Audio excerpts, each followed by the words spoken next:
দারুণ রৌদ্রোজ্জ্বল দিন। একদম অনেক উপরে আছি আমরা, কিন্তু নিচে এটা কোন দেশ বুঝতে পারছি না। বাংলাদেশ পার হয়ে এসছে নিশ্চয়ই।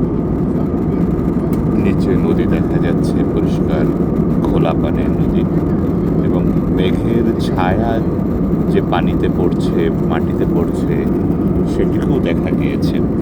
আমি এখন ভিডিওতে ক্যাপচার করতে পারছি না,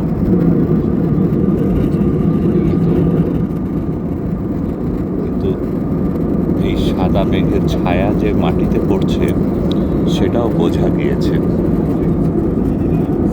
চমৎকার, খুবই সানি ডে, পরিষ্কার ধুলাবালি মুক্ত,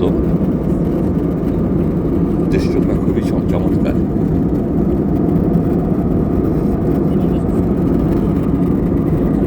খালি চোখে আসলে একদম প্রাণ জুড়ানো দৃশ্য, মন ভরানো, প্রাণ জুড়ানো দৃশ্য যাকে বলে।